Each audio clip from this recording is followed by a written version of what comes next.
and Cathie was one of the ones that out of the blue called me and asked me to run for something. And I didn't have a clue what she was talking about. Fortunately, she was able to find someone that did have a clue what she was talking about. And so, for years now, we have known her as Eagle Forum's president, and she does an excellent job. She never quits. I don't know anybody that does their homework better than Eagle Forum. And so if you have questions, these are the people to go to. And, of all the mail I get, I always try to make time to read the Texas Eagle Forum newsletter. And so I think you will find some of those on your tables. And I know that Marge has some of Phyllis Schlafly's newsletters that she would like to give out as well. But they're informative, they're accurate, you can count on their information they're giving you, and they let us know what we need to do to combat whatever it is we're facing. Because I know since Phyllis Schlafly started 40 or 50 years ago, I mean, it just grew, and it seems like it grows, that we have more to fight every year. But thank God for those women and men who stay in the fight and make a difference. And I don't know anyone that's done it any better than Cathie Adams. So would y'all give her a warm welcome?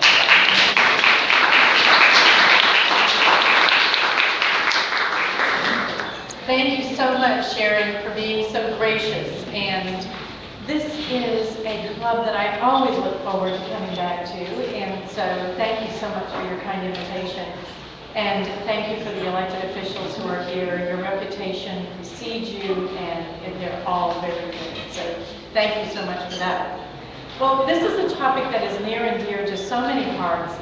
And the last slide is going to be giving you a very local view of the issue of Islam, because we have a bill in Boston that we are trying to move, and we want your help on that. So this will all build up in explaining it to you, and then the last thing will be, this is what we can do about it. I became interested in this because I began traveling to Israel in the 1970s. Oh my goodness, that was a long time ago. And have been there over 20 times, and have studied in Israel, and so I thought I understood a lot. But after 9/11, I began looking at, well, I understand the Bible, and I understand the land, but what is this that is happening with Islam? And what is its history? And the more I read, the more I was convinced that my friends needed to understand what I was learning as well. I've done a couple of different presentations actually on Islam, and this one is the more recent one because when I read this report by Frank Gaffney's group, Center for Security Policy, I was very convinced that this was most up-to-date and expressing the issue in a way that matters to us because of national security.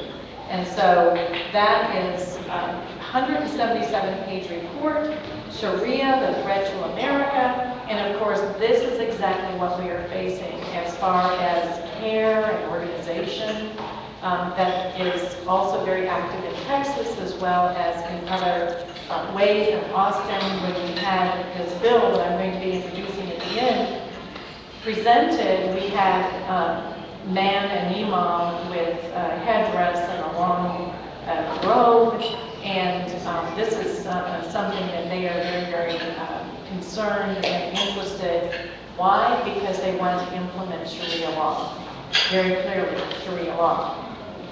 And you will see what that means to us. So this 177-page report was put together by Frank Gaffney's group. Why? Because Frank Gaffney worked for the Reagan administration. And when he worked for Reagan, Reagan's focus, of course, was bringing down communism. And so he put together a team of men and said, this is your single focus. I want you to figure out how are we going to bring down communism once and for all. And so when Frank Gaffney saw the new threat on the horizon, then he put together also a very qualified team. And on this team included Lieutenant General Jerry Boykin. Many of you may have seen him on Fox News and different reports. He's a former Undersecretary of Defense for Intelligence. Also, Lieutenant General Harry Soyster from the U.S. Army. Both of these are retired generals and also former Defense Intelligence Agency.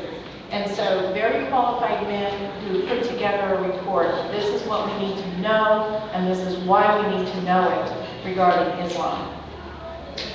This is one of the first books that I did read on the subject, entitled A Perfect Enemy, Infiltration. And this particular paragraph, A Perfect Enemy, is described. And the author is Paul Sperry, as you see at the heading, SperryFiles.com. The man is continuing to update us on what is going on in America, within our borders, on Islam. Paul Sperry writes, America is fighting a perfect enemy, one protected by religious freedoms and racial sensitivities, and we have a less than perfect understanding of what motivates the enemy and how it is aided and abetted by a religious support network that exploits American culture and tax laws and is patiently infiltrating the American system to overturn it from within.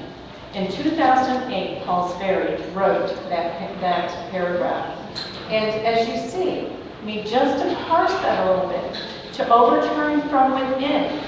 In other words, if we have Sharia courts in Richardson, Texas, and in Garland, Texas, which we do, they're totally voluntary. Yeah, that's the way they started also in the United Kingdom. Today, London and the Parliament there is talking about it's gone too far. They can't now turn back the time. And so, it is not a voluntary court. And you cannot set up a parallel court to American courts. That is impossible to do. What you are doing is undermining your own national security. So let's look at a little bit of the background and history of Islam. This is what I had to start understanding. Even though I'd seen these people all over the Middle East, I had no idea what they believed and why they believed it. Muhammad, as you know, is the founder of Islam. He was an illiterate Arab born in Mecca, and he died in Medina. And as you can see, it was how many years after Christ that this man came on the scene? What he did was simply look around, and he saw that every sect within the Arab tribes had their own religion. The most popular of them all was one that worshipped a meteorite or a black stone, which is still significant in Islam today. And so when he saw that that was the most popular of all the religions, then all he had to do, if he wanted to be king or godlike or the prophet, was to claim that he was the prophet of this most popular god called Allah. That is who Muhammad was. He also had visions when he went to a particular cave.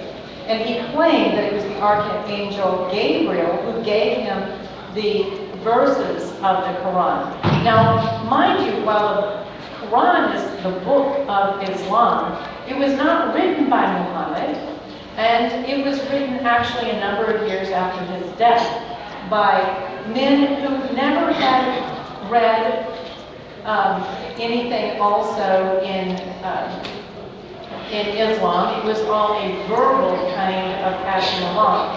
Now, if one person over here at this side of the room whispers in the lady's ear next to her, and it goes around the room, what comes over here is going to be a totally different thing than what started there. So what has now happened, there is a man who has received his doctorate from Oxford, who has shown the many changes even over the years in the Quran.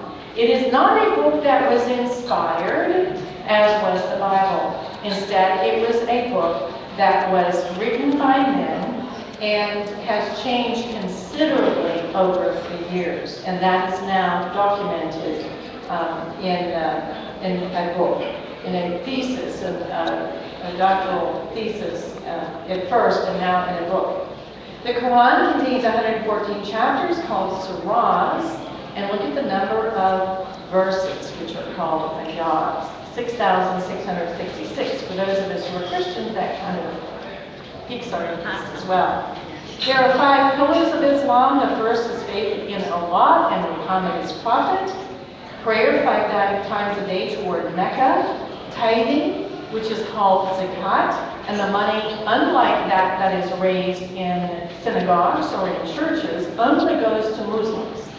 The money from churches goes to many different persons in need, regardless. But in this case, it only goes to Muslims. And when we give in our churches, we are looking at money going to further the gospel. In this case, the money only goes to Muslims. Ramadan is the 4th pillar of Islam, and that is a month-long fast from dawn, from dawn to sunset. So what you will find during this 30-day fast is that people will wait for the sun to set, and then they will begin to party. I was in Jerusalem once when this was happening, and it was really quite interesting. During the day, the people cannot even have a touch of water, not even a drip of water. And so there's no water, no food during the day, and in a culture and a climate like the Middle East, that is really saying something. And then in the evening, at sunset, then they begin their party.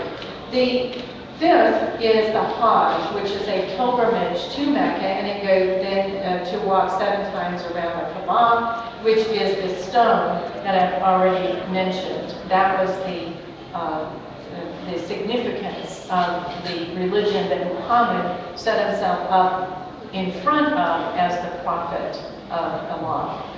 Sharia law is a theocracy. That is what is different. That is what sets us apart as Americans from what Sharia law is. It is a theocracy. It is government.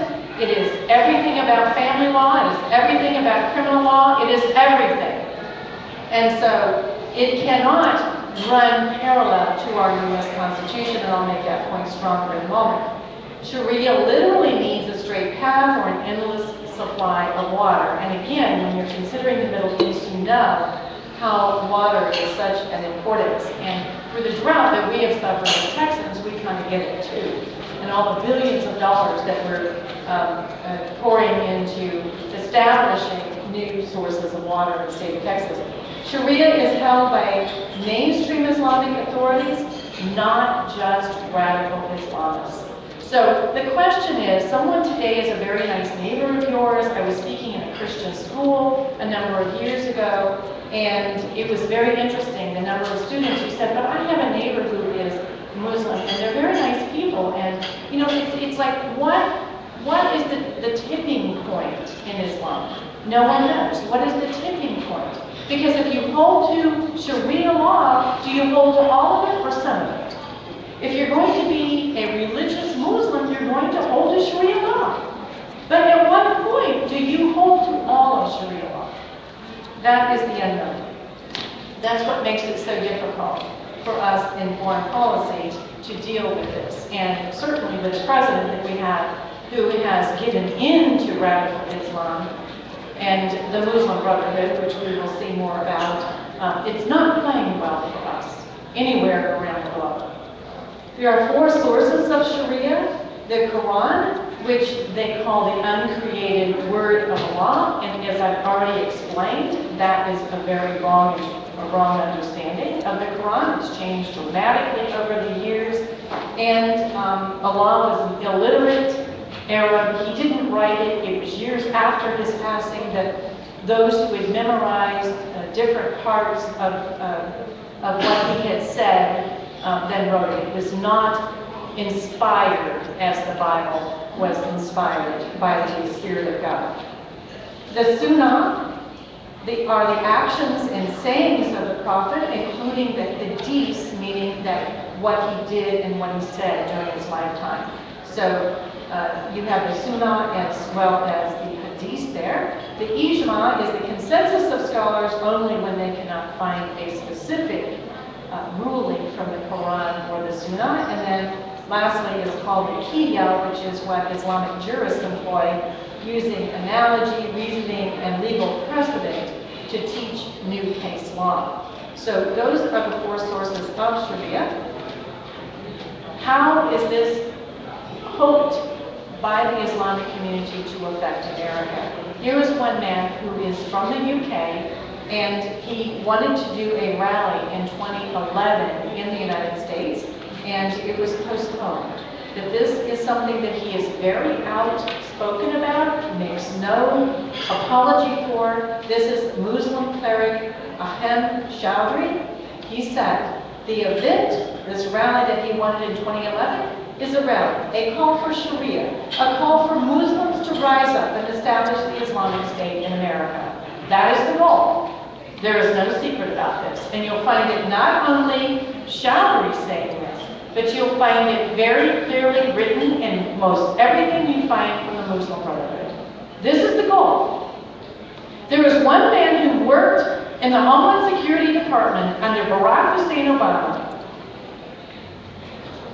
Muhammad al-Biyari, who said, of course the ultimate goal is to have Sharia law and to have the 12th Imam.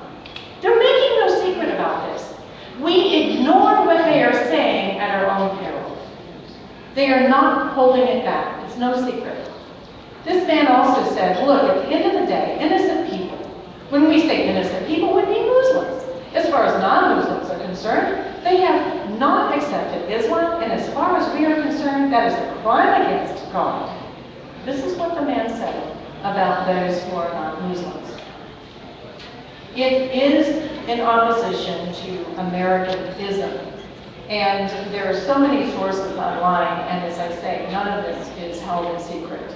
What they say about Americanism is that none will resist, will submit, Islam will conquer the hearts of all Christendom. This is a definite reality. Every government has surrendered to the revived global caliphate, and those nations who resist will be placed under a police state. And so these are not secrets. Again, these are all online resources. The Sharia is not compatible with the U.S. Constitution. Why? Because it rejects the consent of the government. America's republic is based upon the consent of the government. We don't have some outside source coming in and telling us how to think and how to live and micromanaging our lives. We have some who try to do that every once in a while, and we have something called a ballot box where we replace them with someone who gets it, the American Republic.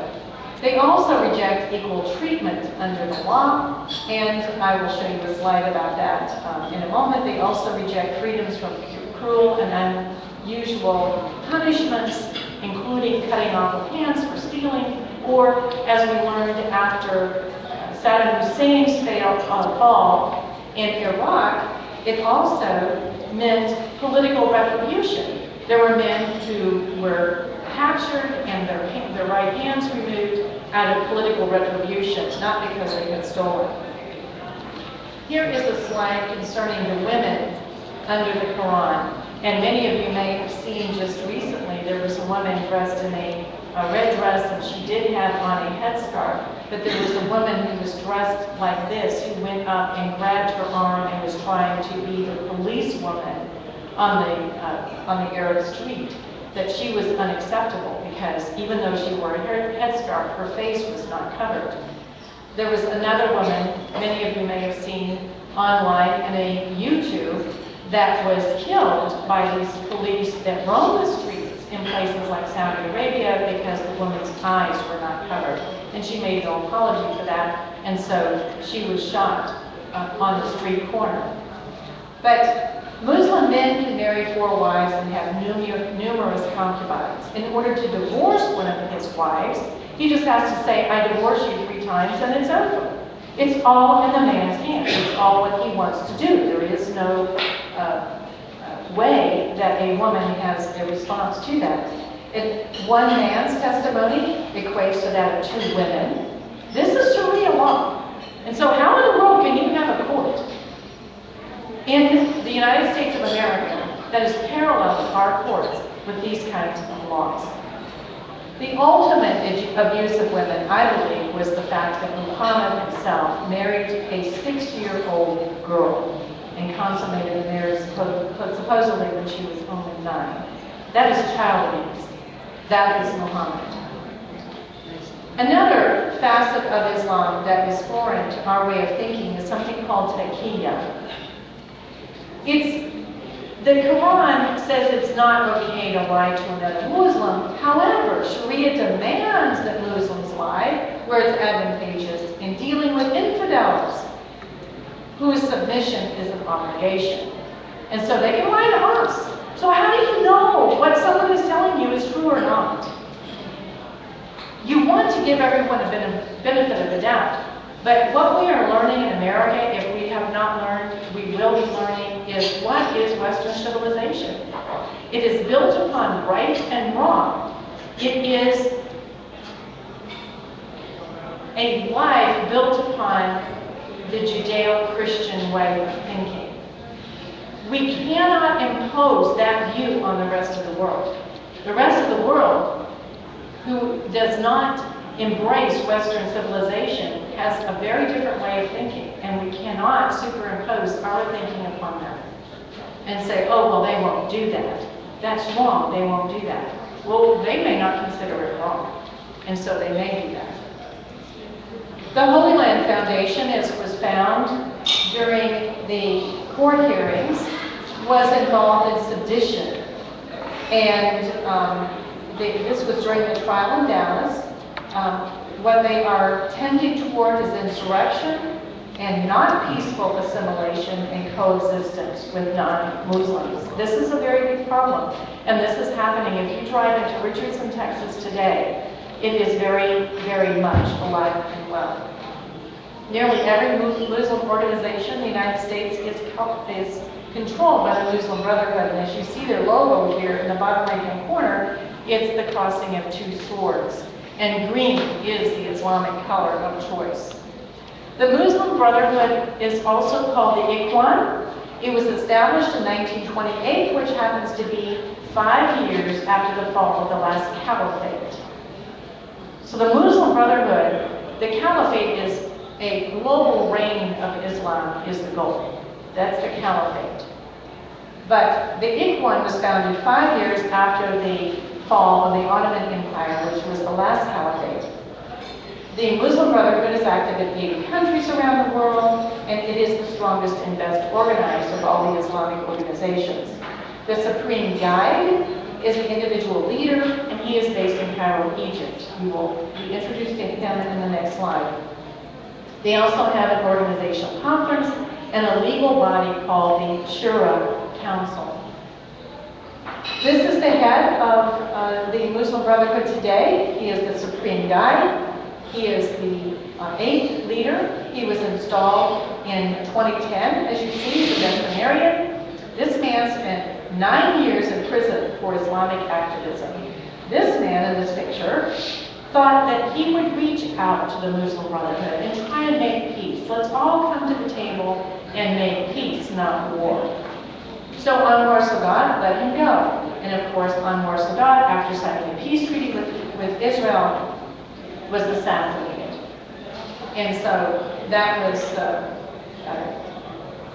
the payback that he got for that peace treaty signing.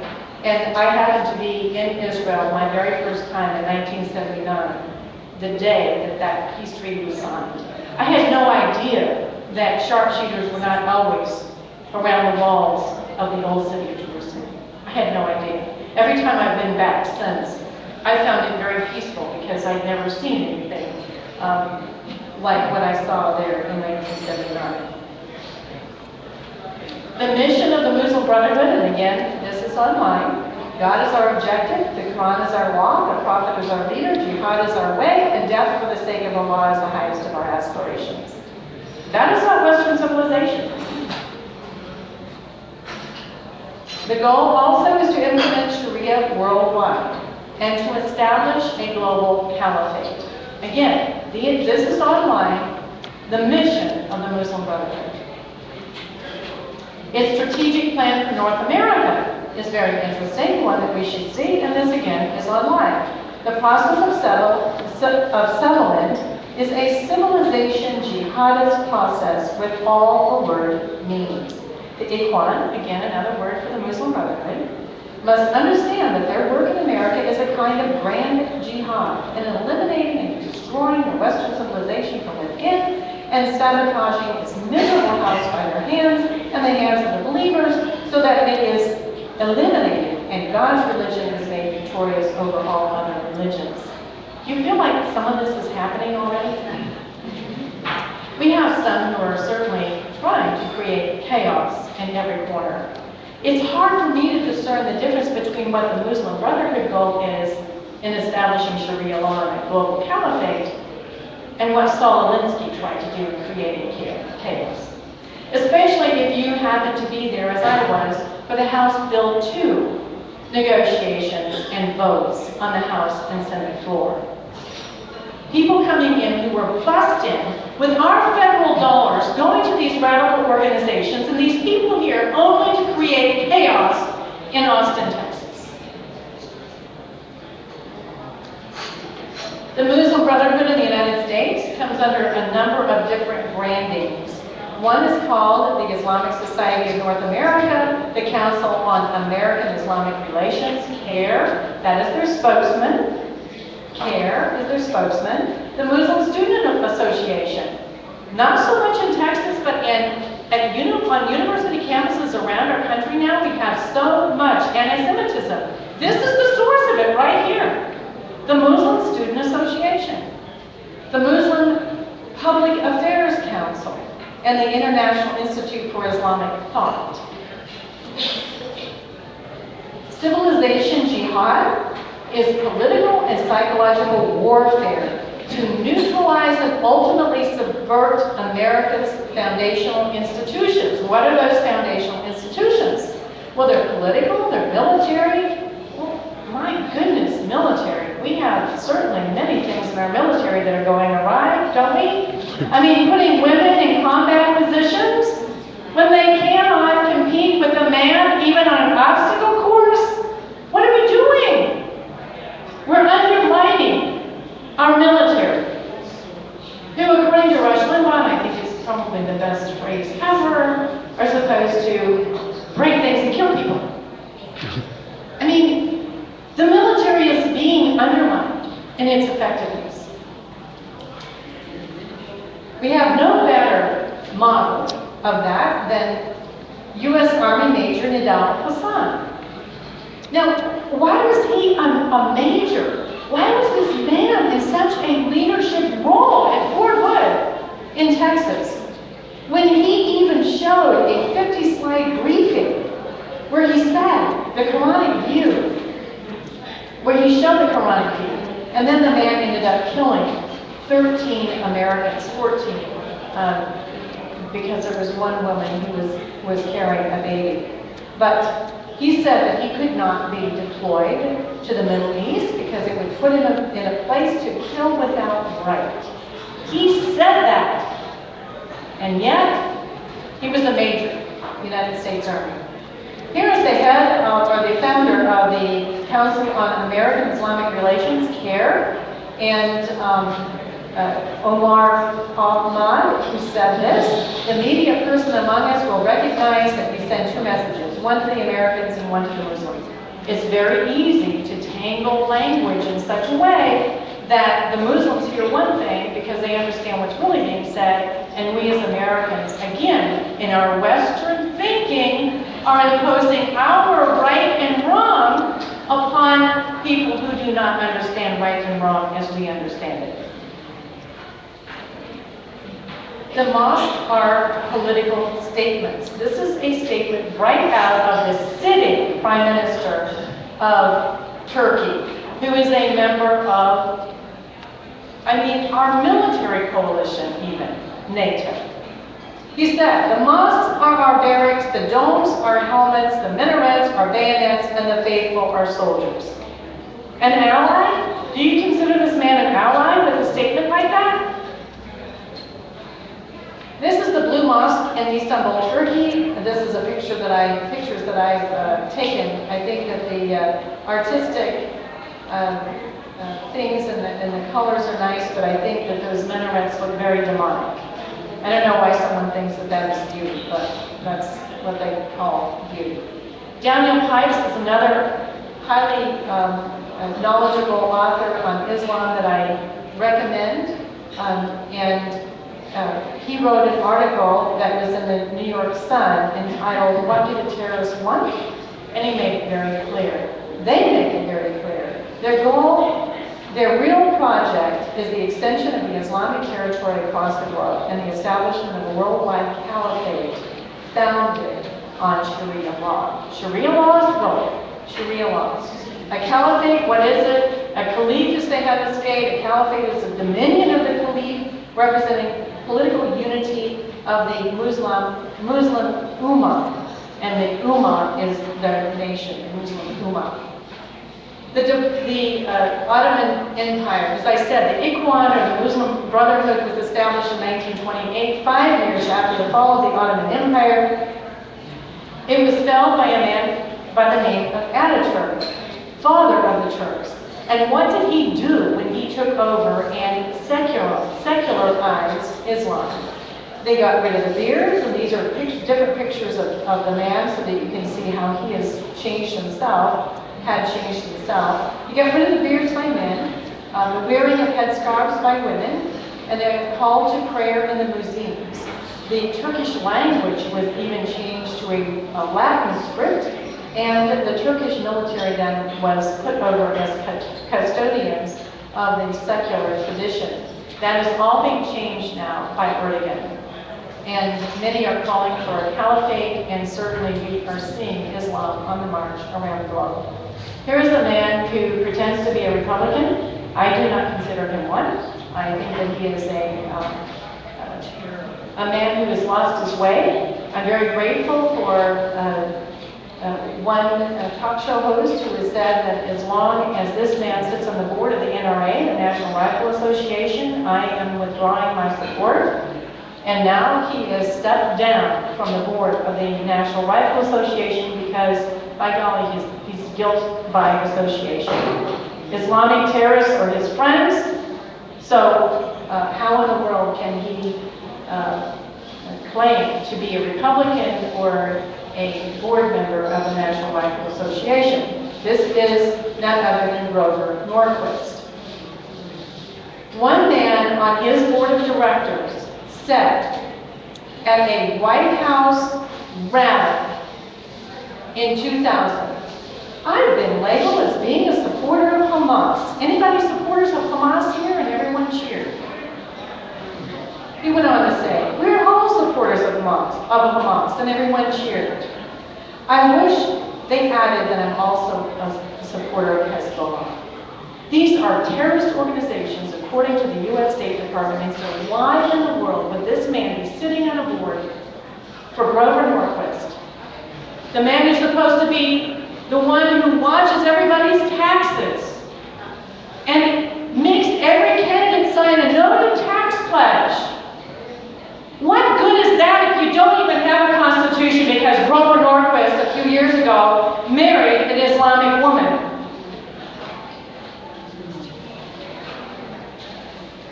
John Brennan, former Homeland Security and Counterterrorism Advisor to Obama, is now the CIA Director. Let's find out a little bit about this man, John Brennan. In an op-ed in USA Today in 2010, he said, "Politically motivated criticism and unfounded fear-mongering only serve the goals of Al-Qaeda. Terrorists are not 100 feet tall." Maybe the judges can figure that out, but I think it's a useless statement. That means almost nothing, except that this is a non-trustworthy man. In another speech, he said, "Violent extremists attacking the U.S. are victims." Oh, where have we heard that before? The reason why Iran doesn't like us, and the reason why we need to sell out to Iran today, the reason we need to sell out our allies to Iran today is why?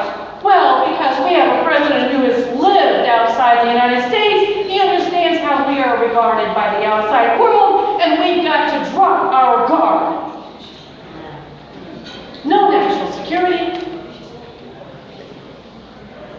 More on this man. He called the Hezbollah a very interesting organization. They certainly are the elements of Hezbollah that are truly a concern to us.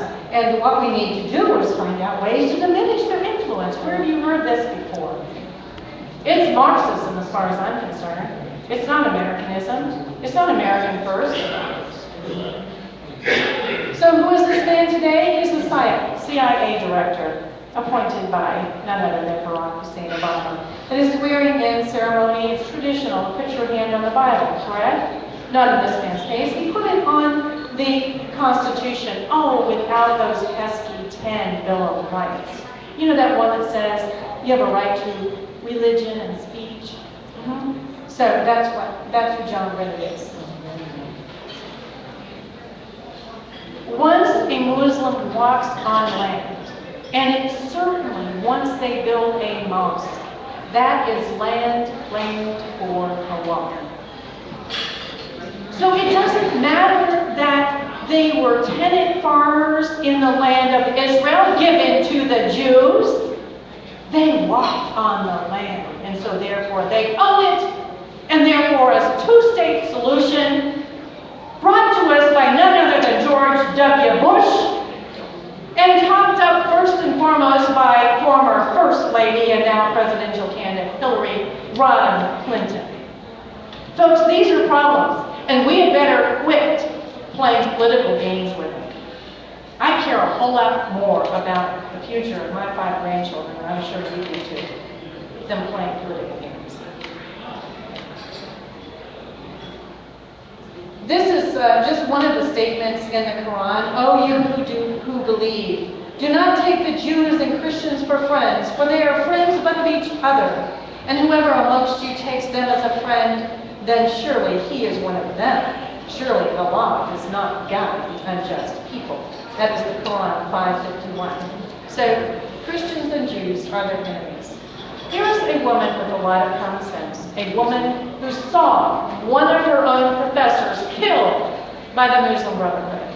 When she saw that, she began to read the Quran, and here is what she said on Islamic television, Al Jazeera.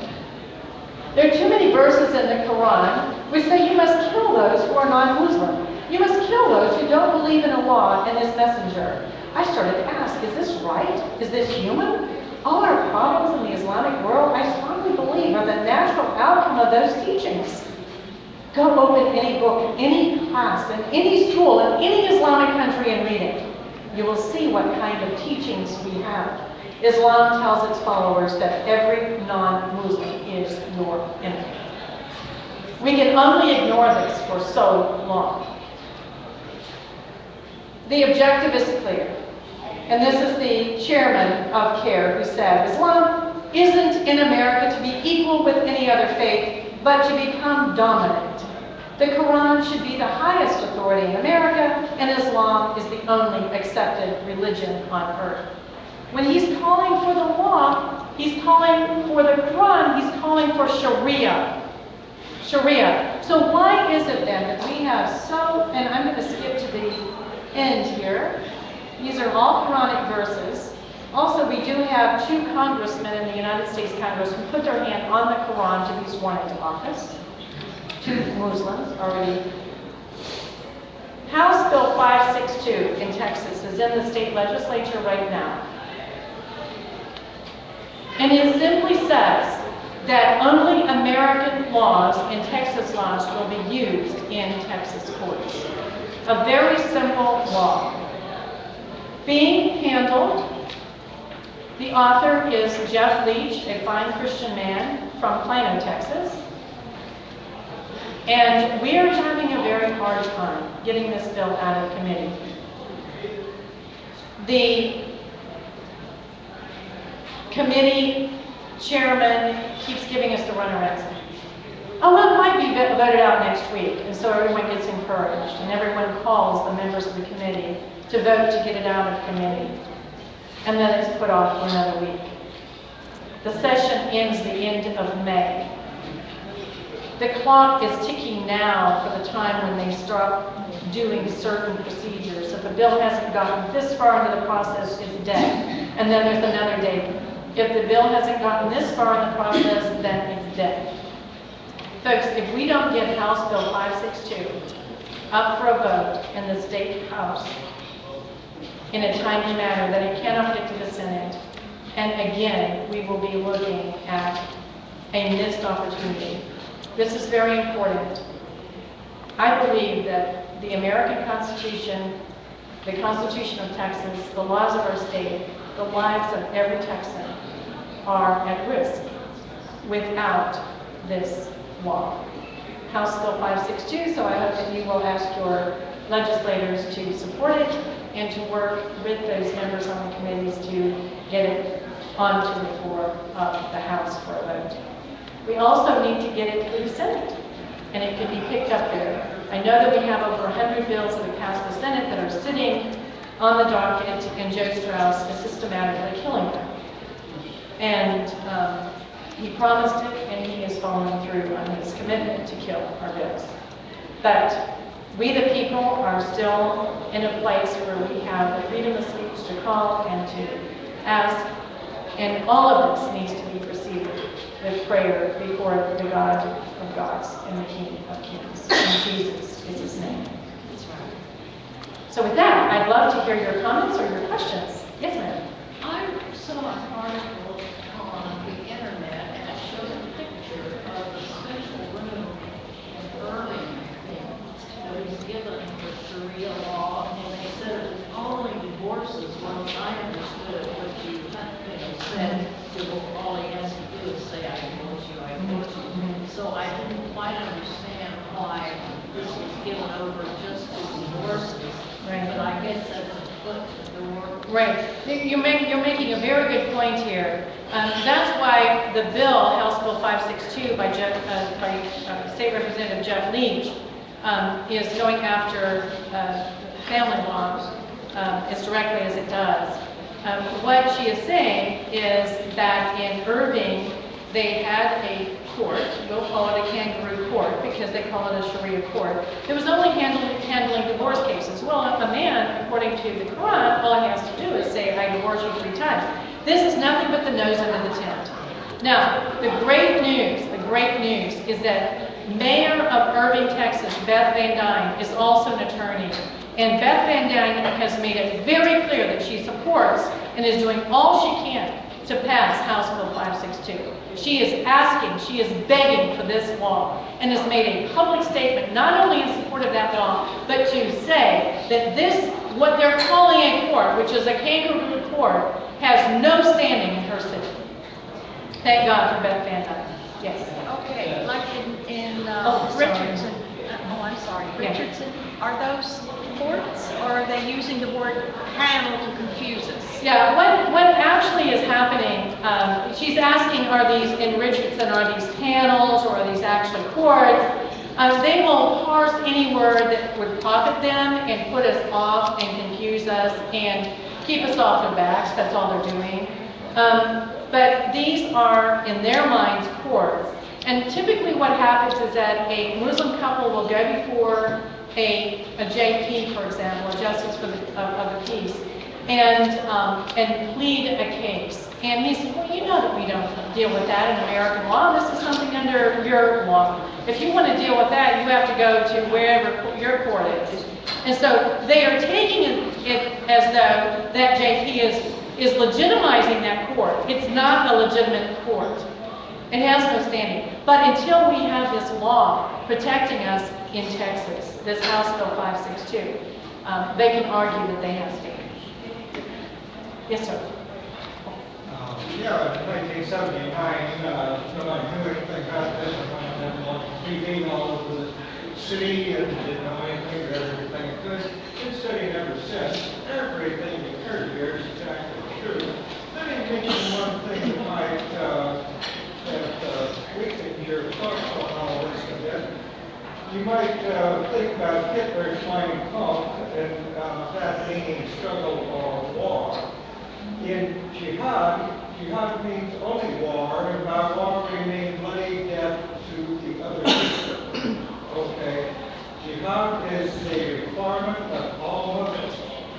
There are no Muslims.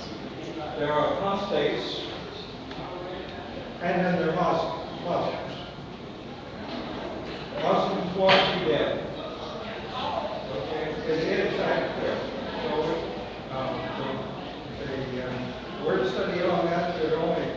places in old trilogy where jihad is maybe just murder, but for all the others, it's warfare.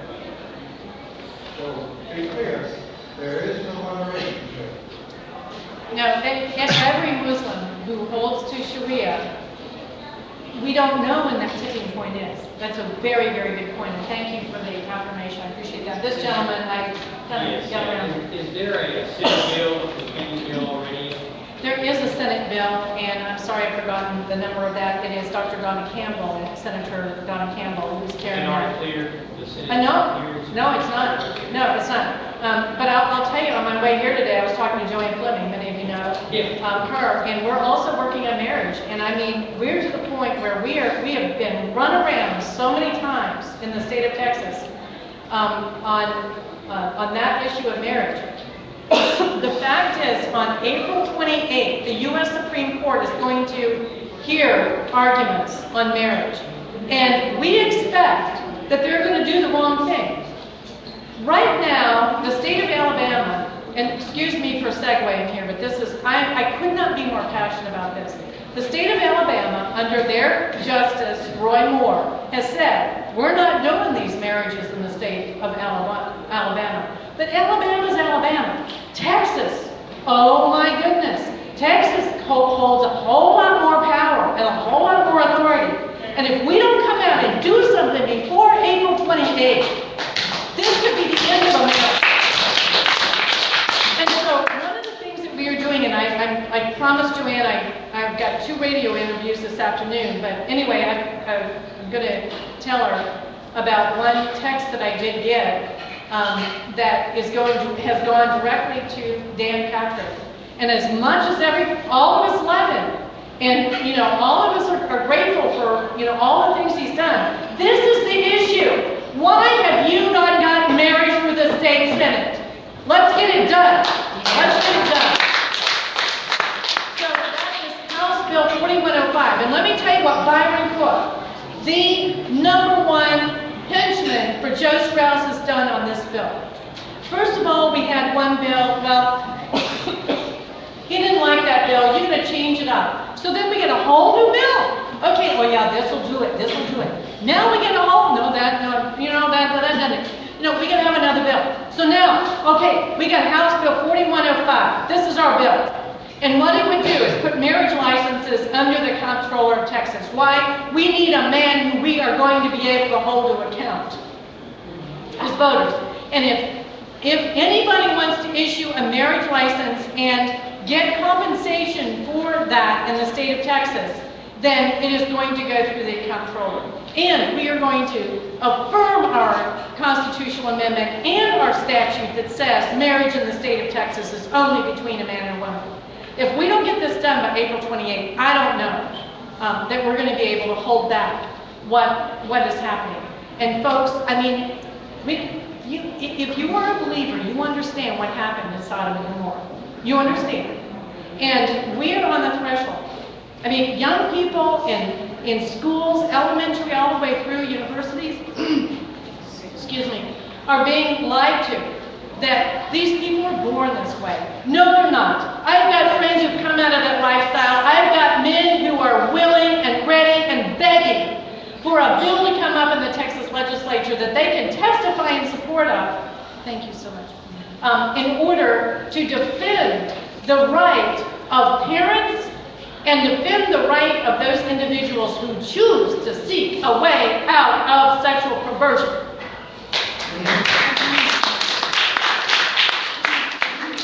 You know, it's just amazing to me that a state as conservative as Texas, and how conservative these guys are when they run, and all the promises that they make.